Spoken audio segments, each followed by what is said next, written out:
The recording device sat on the metal table between them, its red light blinking steadily. Lyra Voss checked her notes one more time before looking up at the alien sitting across from her. Commander Zethkar was not what she had expected. The Altarian war veteran was massive, easily 7 feet tall even while sitting. His reptilian skin showed deep scars that ran from his neck down to his clawed hands. Some of the scars looked fresh even though the war had ended 15 years ago. His yellow eyes moved constantly, never staying focused on one spot for too long. "Thank you for agreeing to this interview, Commander," Lyra said, trying to keep her voice steady. "I know you don't usually speak to reporters." Zethkar's head tilted slightly.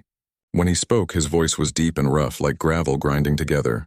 "You said you wanted to know about the peace treaty, about why the Vex Empire agreed to stop fighting." "That's right. Our readers want to understand how the war ended so suddenly. One day there were battles across 12 star systems, and the next day there was a ceasefire. The alien's claws scratched against the table surface, leaving thin marks in the metal. What do your human history books say about the war?" Lyra glanced at her tablet. "They say human forces proved more resilient than expected, that our military tactics adapted well to galactic warfare, that both sides realized continued fighting would be too costly." A sound came from Zethkar's throat that might have been laughter, but it sounded more like a growl. "Resilient. Adapted well. Too costly." He repeated each phrase slowly. "Your historians are either liars or fools." "I'm sorry?" "The war didn't end because of costs or tactics or resilience. The war ended because we were terrified." Zethkar's yellow eyes finally focused on Lyra's face. "We were terrified of what humans really are." Lyra felt a chill run down her spine. She had interviewed dozens of war veterans from different species, but none had ever looked at her the way Zethkar was looking at her now. Like she was some kind of dangerous animal. "I don't understand. Humans are just another species. We're actually pretty new to galactic warfare compared to the Vex Empire." "That's what we thought too." Zethkar leaned back in his chair, but his claws kept scratching the table. "When humans first appeared in our territory, our intelligence said you were primitives. Kinetic weapons instead of plasma, metal ships instead of energy shields, no telepathic communication networks. We thought you would be easy to defeat. But you were wrong. Wrong doesn't begin to describe it." The alien's scarred face showed something that looked like pain. "I was there for the first real battle between humans and Vex forces. I was young then, a tactical officer on the battlecruiser Dominance. We were sent to test your species, to see how you fought." Lyra leaned forward, her pen ready. "What happened?" "We chose a target that seemed perfect. A small human mining colony on Kepler 442b. Intelligence said it had maybe 300 civilians and a dozen security guards. No military ships in orbit. No planetary defense systems. We brought 400 elite shock troopers and air support. It should have been over in an hour." "Should have been?" Zethkar was quiet for a long moment. His claws had stopped scratching the table, but now his hands were clenched into fists. "The humans did something we had never seen before. Something that made no sense according to every military manual in the galaxy." "What did they do?" "They attacked us." Lyra blinked. "Well, of course they defended themselves." "No." Zethkar's voice became very quiet. "You don't understand. We were bombing them from orbit. Their buildings were exploding around them. Half their colony was on fire. Any sane species would have either surrendered or hidden in bunkers until the bombardment stopped. And the humans? They came toward us, while we were bombing them, while their friends were dying around them. They grabbed weapons and charged directly at our landing zones." Zethkar's yellow eyes seemed to glow brighter. "I watched through the tactical display as groups of humans ran through plasma fire. They weren't trying to escape. They were trying to get close enough to fight us with their bare hands." Lyra felt her mouth go dry. "That sounds suicidal." "That's what we thought." "But it wasn't suicide. It was strategy." The alien's voice carried a note of something that might have been respect mixed with horror. "While we were focused on the humans charging at us, other humans were setting up ambushes. They used our own bombardment as cover. When our troops landed, they walked into carefully planned traps. But surely your superior numbers and technology—" "Meant nothing," Zethkar interrupted. "One human female, I later learned her name was Amy Carter, continued coordinating their defense even after a plasma blast took off her left arm. She tied a tourniquet around the stump and kept giving orders. Another one, Jake Morrison, took a direct hit that should have killed him instantly. Half his body was burned black. He kept fighting for another 6 hours. Lyra's pen had stopped moving. 6 hours? How is that possible? That's what we asked ourselves. Our medical officer said it was impossible. The human should have been dead. But he kept moving, kept shooting, kept killing my soldiers. Zethkar's claws extended slightly. When we finally stopped him, our doctors examined his body. They found enough damage to kill 3 Vex soldiers, but he had fought until the moment his heart stopped beating.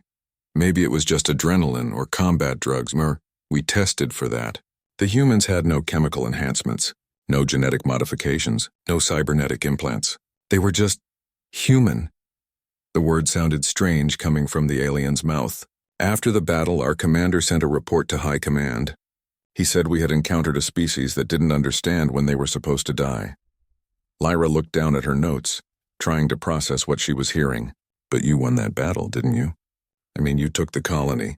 We took the colony, yes. After losing 237 soldiers to 300 human civilians. Zethkar's laugh was bitter. We lost more troops taking that mining colony than we had lost in the previous 6 planetary invasions combined. And we learned something that changed everything we thought we knew about warfare. What was that? That humans don't fight wars the same way other species do.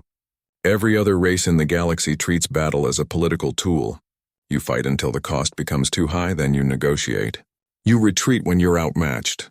You surrender when defeat is certain. Zethkar's yellow eyes met Lyra's again. Humans don't retreat. They don't surrender. They fight until they win or until they're all dead, and sometimes they keep fighting even after that. The recording device continued to blink its red light, capturing every word. But Lyra had stopped writing. She was beginning to understand that this interview was going to reveal something much darker than she had expected. "Commander," she said quietly, "what exactly happened in the rest of the war?" Zethkar's scarred face showed what might have been a smile, but there was no humor in it. "That, Miss Voss, is when things got truly horrible." Zethkar stared at the wall behind Lyra for several minutes before continuing. His claws had left deep scratches in the metal table, and she noticed his breathing had become heavier. Whatever memories he was accessing clearly caused him physical distress. After the mining colony, our high command decided the humans were just lucky, desperate civilians fighting with nothing to lose. They wanted to test human military forces against a real Vex army. The alien's voice became darker, so they sent 3 battle fleets to Kepler 442b. This time, we brought 40,000 soldiers in full orbital support. That seems like massive overkill for one small moon. That's what I thought too. I had been promoted to battle coordinator after analyzing the mining colony reports. My job was to predict human tactical responses. Zethakar's laugh was harsh. I spent weeks studying every known military doctrine in the galaxy. None of it prepared me for what humans actually did. Lyra waited while the alien collected his thoughts. She could see sweat forming on his scaled forehead despite the cool temperature of the room. The humans had reinforced the moon after our first attack. Intelligence reported approximately 5,000 human soldiers, led by someone called Captain Jake Morrison, the same human who had survived being half-burned in the mining colony battle. He was still alive, not just alive, promoted. Apparently nearly dying while killing dozens of enemy soldiers was considered good leadership material among humans. Zethkar shook his head. We expected them to have built standard defensive positions, bunkers, artillery emplacements, shield generators. Instead, we found something completely different. What did you find? Nothing. The word hung in the air. When our fleets arrived, the human positions were empty. No soldiers in the bunkers. No crews manning the weapons. Just abandoned equipment and empty buildings. Lyra frowned. They had evacuated? That's what we thought. Our ground forces landed expecting to find a deserted moon. Easy occupation. Minimal resistance. Zethkar's yellow eyes focused on something Lyra couldn't see. The first indication something was wrong came when our landing ship started exploding. Exploding how? The humans had turned the entire moon into a trap.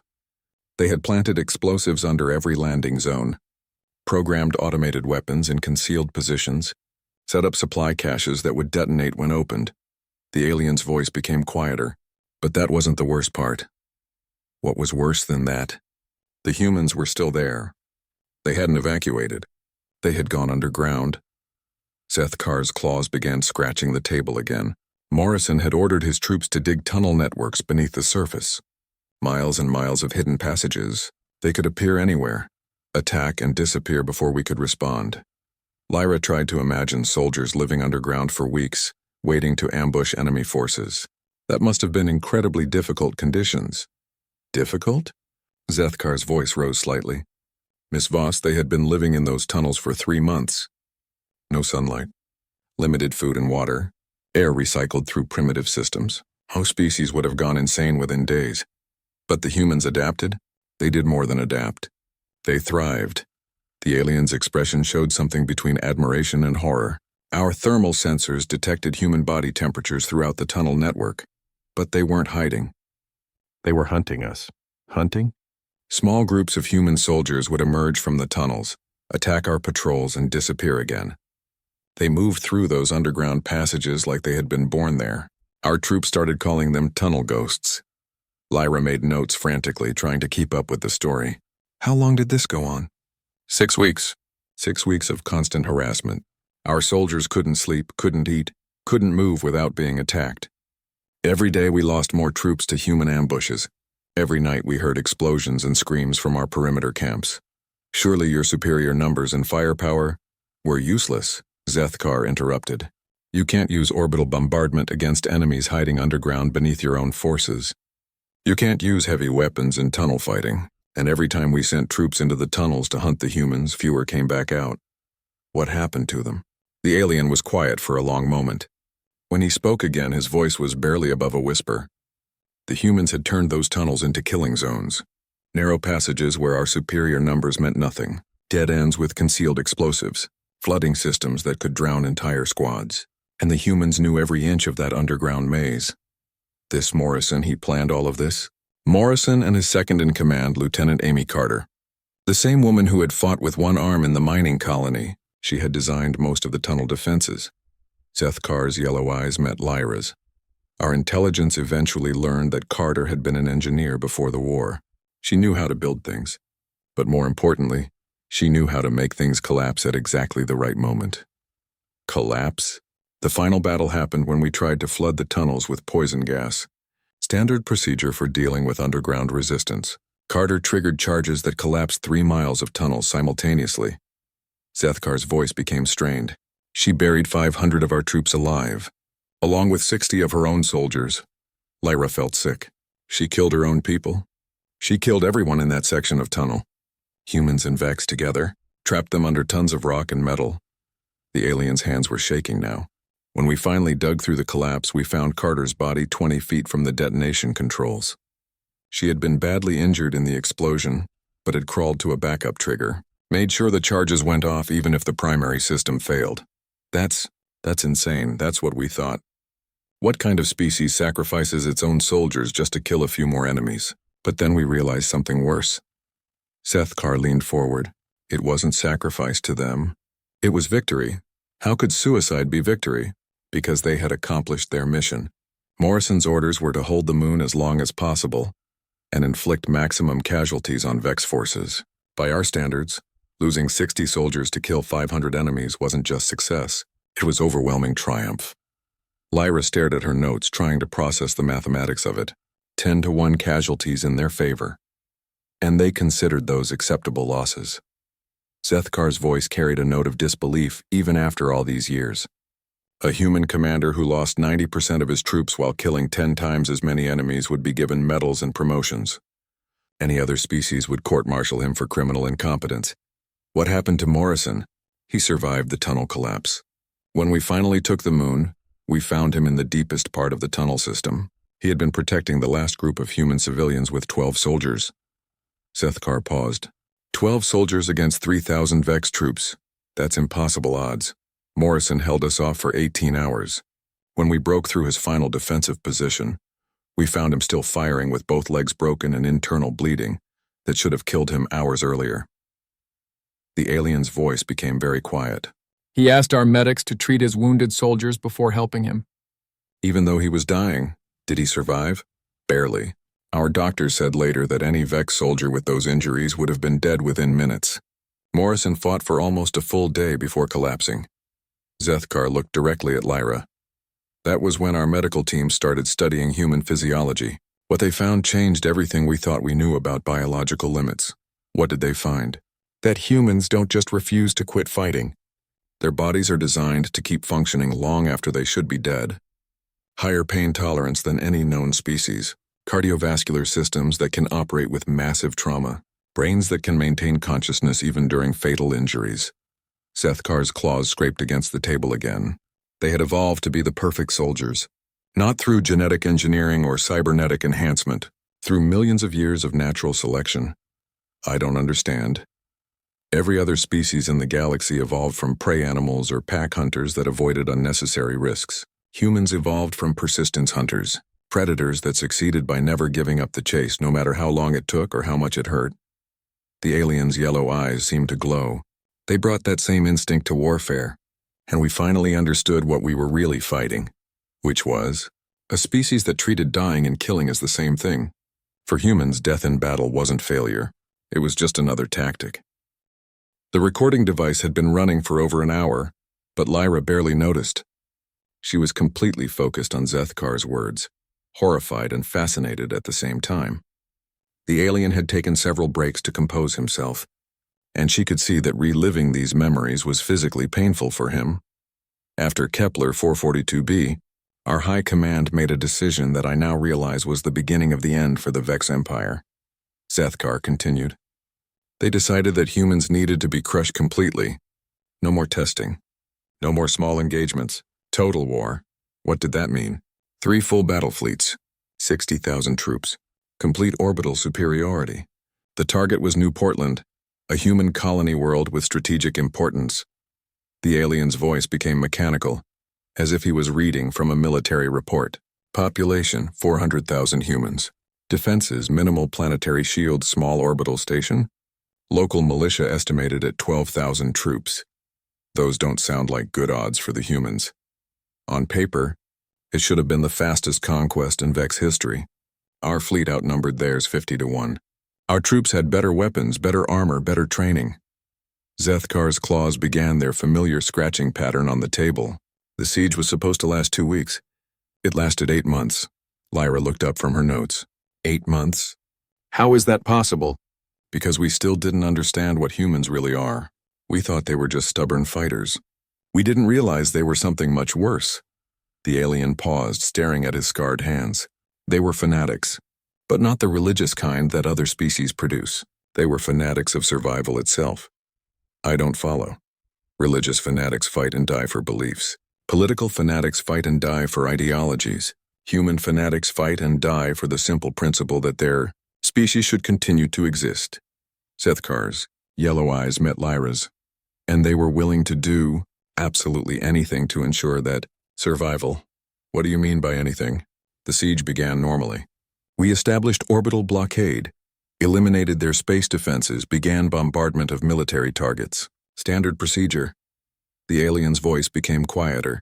The human commander was Colonel Rick Barnes. Intelligence said he was a career military officer with experience in colonial defense. We expected him to follow standard protocols, protect civilians, minimize casualties, surrender when the situation became hopeless. But he didn't? The first sign something was wrong came on day 3 of the bombardment. Instead of pulling his forces back to defend the capital city, Barnes scattered them across the entire planet. Small units, 50 to 100 soldiers each, positioned in remote locations far from any strategic targets. That seems like a poor defensive strategy. That's what we thought. We ignored the scattered units and focused on taking the major population centers. Our troops landed in 12 locations simultaneously and advanced on the capital. Sethkar's breathing became heavier. That's when we discovered what Barnes had really done. Which was, he had turned the entire planet into a weapon. Every city, every town, every piece of infrastructure was rigged to explode. Not just military targets. Hospitals, schools, water treatment plants, power stations, everything. The alien's voice carried a note of disbelief that hadn't faded even after 15 years. Barnes wasn't trying to defend New Portland. He was trying to destroy it. Lyra felt a chill run down her spine. He was going to destroy his own planet? Piece by piece. Every time we captured a strategic location, Barnes would detonate it. We took the spaceport. He collapsed the entire facility and buried 2,000 of our troops. We secured the power grid. He overloaded the fusion reactors and irradiated 40 square miles. But what about the human civilians? That's what made it truly horrible.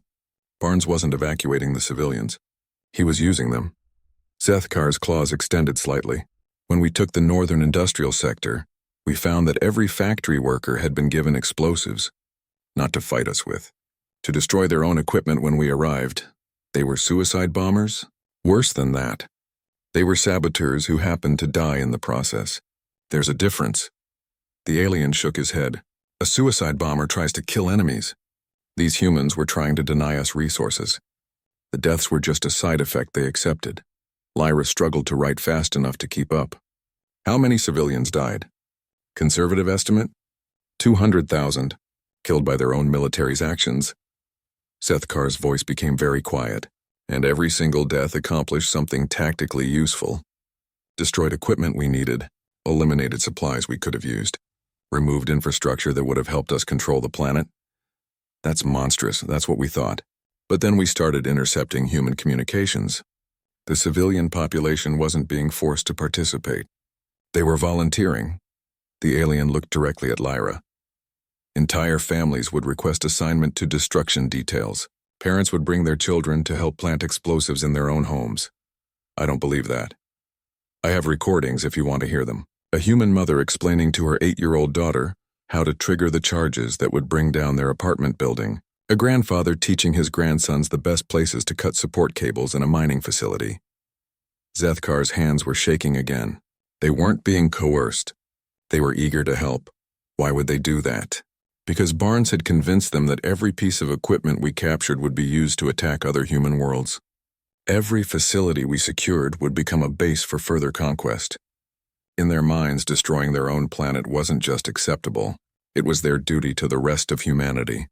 Lyra set down her pen. Her hand was cramping from writing so quickly. What about the scattered military units you mentioned? Those were the real nightmare. While we were dealing with exploding cities and suicidal civilians, Barnes had positioned his actual combat troops in locations where they could do maximum damage to our supply lines. Zethkar's voice became strained. Major Lisa Torres commanded the northern continent with just 200 soldiers. She held us off for 6 months. 200 soldiers against how many Vex troops? Eventually, 15,000. We kept sending reinforcements because her units kept killing our supply convoys. Every shipment of food, ammunition, or medical supplies had to pass through territory Torres controlled. And she made sure nothing got through. How could so few soldiers control such a large area? Because they weren't trying to hold territory. They were trying to deny it to us. Torres had her troops destroy every road, bridge, communication tower, and landing pad in a 1,000-square-mile area. Then they lived off the land like primitive hunters while killing anything that moved through their territory. For 6 months, Torres's soldiers ate local wildlife, drank from contaminated streams, slept in caves and abandoned buildings. Half of them died from disease and malnutrition. The other half kept fighting. Zethkar's yellow eyes seemed to glow brighter. When we finally cornered Torres, she had been operating for weeks with a punctured lung and internal bleeding. Our medics said she should have been dead for a month. What happened to her? She fought until she couldn't stand up anymore. Then she kept fighting from the ground. When she finally lost consciousness, she had accounted for over 800 Vex casualties. The alien's voice carried a note of something that might have been respect. Our doctors tried to save her life, but the damage was too extensive. She died on the operating table, still trying to give orders to soldiers who weren't there. And Colonel Barnes? Barnes held the capital city until the very end. When our forces finally broke through the final defensive perimeter, we found him in the government building with 12 remaining soldiers and 40 civilians. Zethkar paused. They were sitting on enough explosives to level 6 city blocks. He was going to blow up the building? He was going to blow up the entire downtown area. Our final assault force, the government district, and himself, all at once. The alien's breathing became heavier. We had to negotiate with him for 3 days. Promised to withdraw from New Portland completely. Let the human survivors evacuate to other worlds. You agreed to that? We had to. Barnes made it clear that if we refused, he would detonate everything and we would lose another 5,000 troops for no gain. Zethkar's claws scraped against the table. But that wasn't the worst part. What was worse? During the negotiations, Barnes calmly explained his backup plan. If we ever return to New Portland, The human survivors had instructions to contaminate the entire planet's atmosphere with radioactive materials. Make it uninhabitable for centuries. The alien's voice became very quiet. He had planned for the possibility that we might agree to his terms and then break our word later. So you kept the agreement? We kept it because we finally understood what we were fighting. Not just stubborn soldiers or desperate civilians. We were fighting a species that had weaponized the concept of mutually assured destruction and applied it to individual battles. Sethkar looked directly at Lyra. Barnes was willing to turn an entire planet into a radioactive wasteland just to deny it to us, and his superiors had approved that plan. The siege ended then? The siege ended, but the war continued. And after New Portland, Sethkar stood up abruptly and walked to the window. For several minutes he stared out at the peaceful cityscape of the Galactic Peace Commission headquarters. When he finally spoke again, his voice was different, quieter, more strained. After New Portland, the war spread across 12 star systems. Both sides committed massive resources. The Vex Empire brought in fleets from every corner of our territory. Humanity called up reserves and began total mobilization. The alien's reflection in the window showed his scarred face clearly. What happened next broke something fundamental in both our species. The fighting got worse. The fighting got impossible. Sethkar turned back toward Lyra but remained standing. We started encountering human tactics that defied every principle of military science. Strategies that shouldn't have worked but somehow did, and we began to understand that humans didn't just think differently about warfare, they thought differently about reality itself. Lyra looked up from her notes. What do you mean by that? I mean they ignored basic facts about biology, physics, and psychology when those facts became inconvenient. The alien began pacing slowly around the room. Let me tell you about Titan Base. What was Titan Base? A human military station in the asteroid belt around Proxima Centauri. Strategic location for controlling shipping lanes. We besieged it for 4 months, but the humans refused to surrender even after we cut off all supply lines. Sethkar's claws clicked against the floor as he walked. The base was designed for 1,000 troops with full life support. Intelligence said it housed 1,500 humans when the siege began. Overcrowded but manageable. The siege lasted so long that we started monitoring their communications, just to understand how they were surviving. What we discovered made no sense. The alien stopped pacing and faced Lyra directly. After 3 months, the base life support systems had failed completely. No heat, no air recycling, no water processing. So they surrendered? They sealed themselves into vacuum suits and kept fighting. For another month, while living in a tin can floating in space with no environmental systems whatsoever. Sethkar's voice carried a note of disbelief. They ate recycled protein paste and drank their own processed urine while operating weapon systems in hard vacuum. That sounds barely survivable. It should have been completely unsurvivable. Our medical experts calculated that most biological systems would shut down within days under those conditions. But the humans adapted. The alien resumed his pacing. They established work rotations where some soldiers would enter hibernation-like states to conserve oxygen, while others maintained minimal defensive operations. How many survived? When we finally broke through their defenses, we found 400 humans still alive, all suffering from severe malnutrition, dehydration, and oxygen deprivation. Most had been clinically dead for days, but their bodies were somehow still functioning. Sethkar's yellow eyes showed something that looked like fear. The base commander, Paul Grant, had been dead for 2 weeks. His body was still strapped into the command chair, and automated systems were still following his final orders. That's impossible. That's what our doctor said.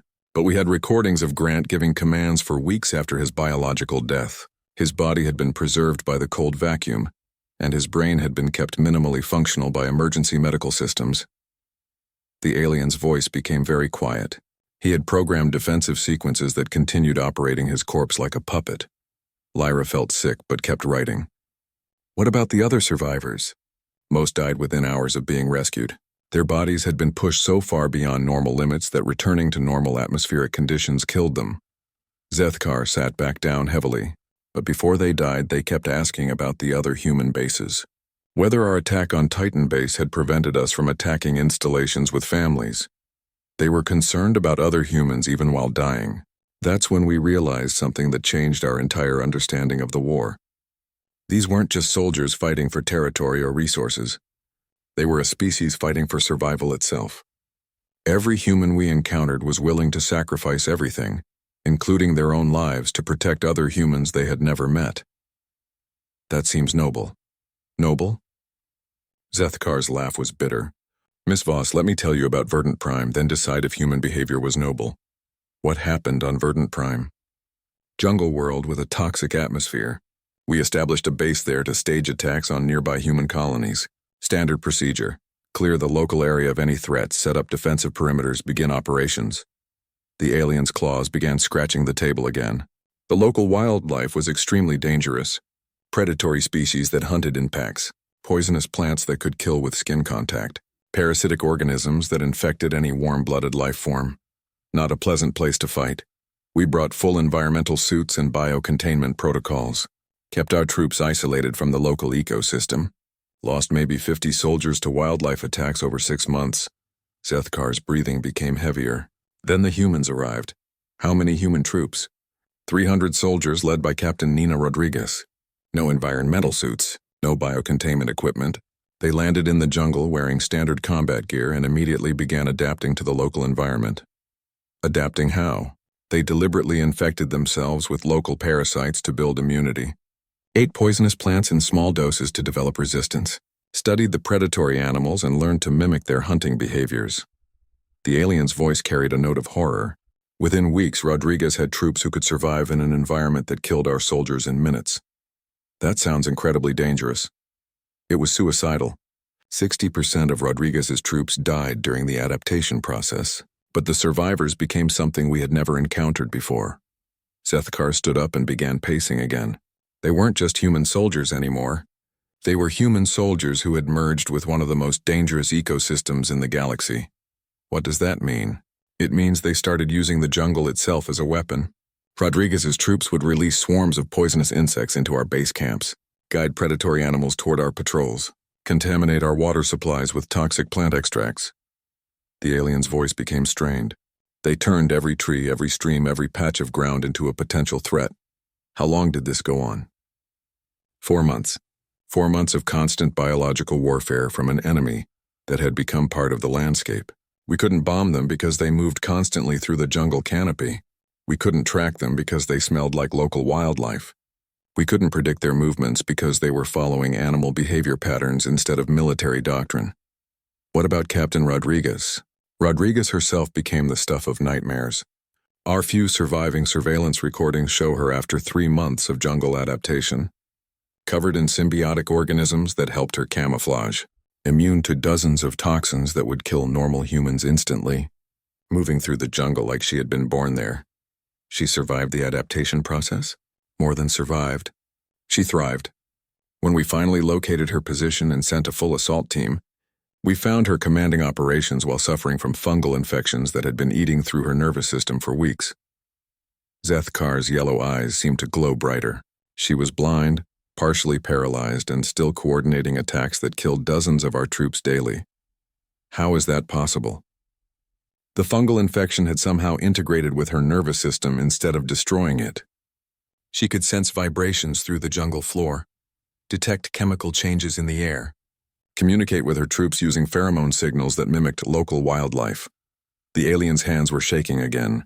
She had become something between human and ecosystem. A hybrid creature that could function in ways that made no biological sense. What happened to her? We captured her after the ceasefire was declared. Our medical teams tried to treat the infections, but removing them would have killed her instantly. She had adapted so completely to the toxic environment that returning to normal human biology was impossible. Zethkar's voice became very quiet. She died in our medical facility, still trying to coordinate defensive operations for a battle that had ended weeks earlier. And this was happening across multiple battlefronts? Dozens of them. Every human commander found ways to push their soldiers beyond normal biological limits. Beyond normal psychological limits. Beyond normal tactical limits. The alien sat back down heavily. We were fighting an enemy that treated death as a temporary inconvenience and suffering as a useful tool. Surely your superior technology and numbers still gave you advantages. Our advantages meant nothing against an enemy that refused to acknowledge disadvantages. Human fleets would ram our dreadnoughts rather than retreat, Human colonies would detonate themselves rather than surrender. Human soldiers would fight with wounds that should have killed them instantly. Zethkar's claws scraped against the table. We started losing not because they were stronger than us, but because they were willing to pay prices we couldn't imagine. What kind of prices? Everything. Absolutely everything. The alien's yellow eyes met Lyra's. Admiral Kevin Stone, the human fleet commander, sent us. The recording device had been running for nearly 3 hours.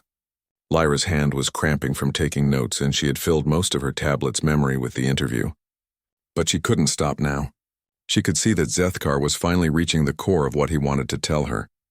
The alien had been quiet for almost 10 minutes, staring at his scarred hands. When he finally looked up, his yellow eyes showed something that looked like exhaustion mixed with relief. The war ended with a single conversation, he said quietly, between Admiral Kevin Stone and High Commander Veltar, the supreme leader of the Vex Empire. I was there as a military advisor. I heard every word. What did they say to each other? Stone offered terms that should have been completely unacceptable to any rational military commander. Humans would keep all territory they had captured. Vex forces would withdraw from 12 star systems. We would pay reparations for damage to human colonies. Zethkar's voice became mechanical again. In exchange, humans would stop hunting our supply lines and cease targeting civilian populations. Those terms seem heavily favored toward humanity. They were. But Veltar accepted them immediately, without negotiation, without demanding modifications. He signed the peace treaty within hours of receiving it. The alien's claws clicked against the table. Do you know why? Because the war was too costly. Because Stone had made one additional statement during the negotiations, something that wasn't included in the official treaty, but was recorded in our classified files. Zethkar leaned forward. Stone told Veltar that if the war continued, humanity would implement what they called the Long Hunt Protocol. What was that? A strategy where human fleets would abandon all territorial defense and begin systematic extermination of Vex civilian populations across the galaxy. Not conquest, not occupation. Pure genocide designed to eliminate our species completely. The alien's voice became very quiet. Stone explained that humans had calculated they could maintain this campaign for approximately 200 years, using mobile fleets and hidden supply bases. 200 years of genocide? 200 years of hunting us like animals while their own species slowly died out. Stone made it clear that humans were prepared to sacrifice their entire civilization if it meant ensuring that the Vex Empire ceased to exist. Zethkar's yellow eyes met Lyra's. He wasn't making a threat. He was stating a mathematical certainty. But surely that would have destroyed humanity as well. Stone acknowledged that openly. He said the Long Hunt would probably reduce human population to a few million survivors living on hidden ships. But those survivors would continue hunting Vex worlds until either they died or we did. The alien's hands were shaking again. He was describing mutual extinction as if it was a perfectly reasonable military strategy. And your commander believed him? Veltar had access to the same intelligence reports I did. He knew what humans had already demonstrated they were willing to do. Sacrifice entire planets rather than surrender them, fight with wounds that should have been fatal, turn their own deaths into weapons against us. Zethkar's breathing became heavier. The Long Hunt wasn't a bluff. It was a logical extension of everything we had already seen humans do.